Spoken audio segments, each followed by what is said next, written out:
Hi, my name's Evan, and I need to apologize. I'll make this intro quick, then we'll get into the meat of it all. But yes, I missed an upload on April Fool's Day, and then that wasn't the April Fool's Day joke. And then I went to upload it at like past midnight, and then didn't unlist it until like noon the next day. And then that next day, I was like, I'll upload twice, okay? I'll make up for the loss. And I didn't do that. I need to get this jacket off. I'm actually melting from the inside out. But, so now what I'm going to do is I'm going to upload 3 times today, because I not only have a topic I want to talk about, but another topic I want to talk about, and today's a big day for me. I'm going to a bar show, so I want to make a little vlog too.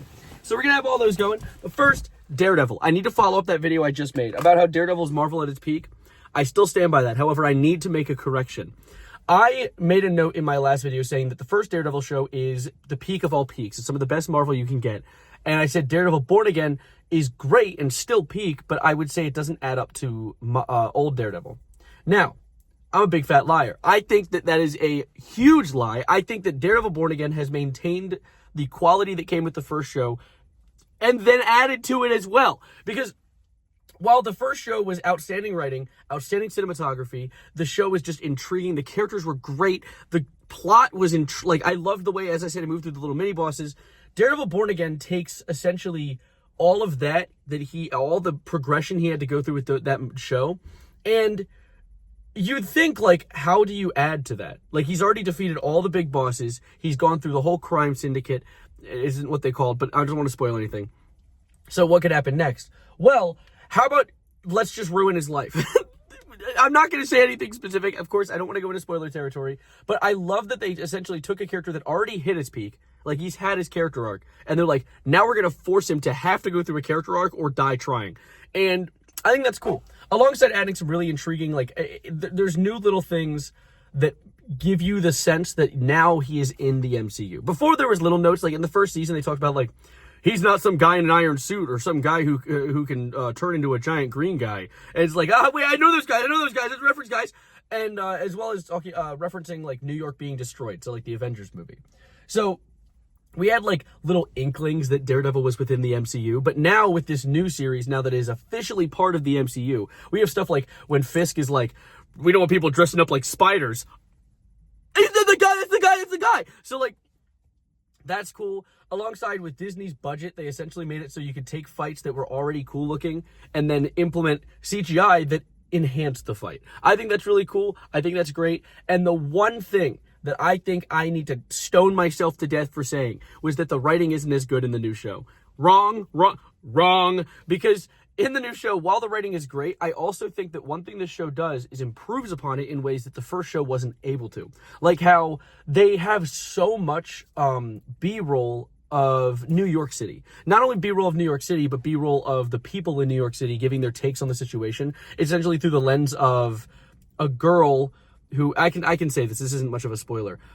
She's a Urich, which is a reference to the Urich from the first show, Ben Urich, who's a journalist. So this girl is like a video journalist. And so you get to hear people throughout the show in little breaks in between scenes giving their takes like, well, I don't want the devil to come back. And like, he didn't do anything good. And people being like, oh, he's great for the city. He helps us so much. He saved my daughter the other day. So it's like, it's cool that it almost turns the city in and of itself into a character. And I love that because characters have developments. Characters develop. And I think that throughout the show, we're going to see New York City as a character develop to either come to appreciate Daredevil or come to hate Fisk or something like that. I don't want to spoil what actually happens in the show, but I think that Daredevil is so good, and I'm going to slobber on its knobber until the day that I pass into the ethereal realm, because I think that it's really good. It's nice stuff, and not only is it nice, but I respect the show writer. There was actually a thing that went down on Twitter recently where a guy was like, why is the CGI so different in the new show? Like, why is the fighting good now and it wasn't good back then? And then a guy responded and said, like, oh, that's just because there wasn't as big of a budget, so I couldn't make it as cool. And then the guy's like, who are you to say? He's like, I'm the show writer. And then he says, that doesn't prove anything. And then the guy retweets it again and says, I'm literally the guy who wrote the script for Daredevil. Like, I'm the guy that made the show. And it got like 100,000 likes. People were just like, he ratioed him, oh my God. So I thought that was really funny. So he's a funny guy. That's a plus. And also took a show that I already loved and improved upon it, moving into this, like, he essentially just took all the things that Disney was going to give him with the show and use that instead of like dumbing the show down. I know some shows will use CGI as almost like a band-aid to fix issues that instead of trying to make it good the first time. That's one thing that in Deadpool and Wolverine, Ryan Reynolds said that he intentionally took a smaller budget because it forced him to think creatively instead of being able to just throw money at a problem until it goes away. I think that's really cool, and I think Daredevil didn't fall for the trap of just throwing money at a problem. I think when there is CGI, there is occasionally CGI that looks a little corny, I will say. But that's also because they're probably not giving Daredevil an Endgame budget. They probably didn't even give it anywhere near a Deadpool and Wolverine budget. So I think that with working with what they have, it's really good.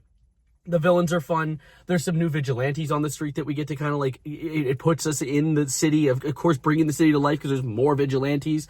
Because, of course, why would Daredevil be the only one? That was one thing that I thought was weird in the first show. I mean, of course, there was implementations of like the Punisher and stuff. But Daredevil being the only non-killing good guy that's beating people up, it was like, where's Iron Man? Why has he not handled these buildings blowing up in New York City? That's strange. So, like, I like that. I like that it does kind of center you in. And also, I heard that there's going to be more cameos. I know that, like, more characters are going to come into the show in the future. Anyway, I just wanted to yap about that. I guess one other little gripe that I'll make, not gripe, positive note that I'll make, is I think that it's really cool the way that they've implemented characters that have already been in the show while also giving you a sense for learning about them if this is your first time watching Daredevil. If, like, Born Again's your first time seeing it, you're not going to be totally confused because the characters, while they are well-instated characters that have existed for seasons already, you kind of get a sense for what they are and who they are without having to. It's just cool. I think it's cool. There's like my little video essay on why I think Daredevil is a great show. And if I were to give one other note, there's one last note, and then I'm getting out of here. I'm sorry. I've said I'm going to leave twice now. I think that there was this one scene that proved why I think writing is so good, and this is in the original Daredevil series. That was when Foggy, Daredevil's friend, went to go meet another lawyer firm, and you figure out that this lawyer that they're working against is Foggy's ex.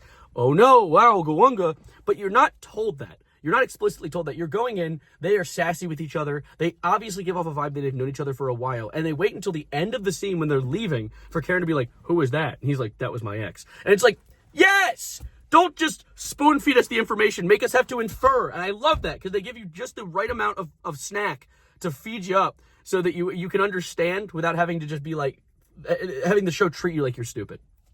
That's all, though.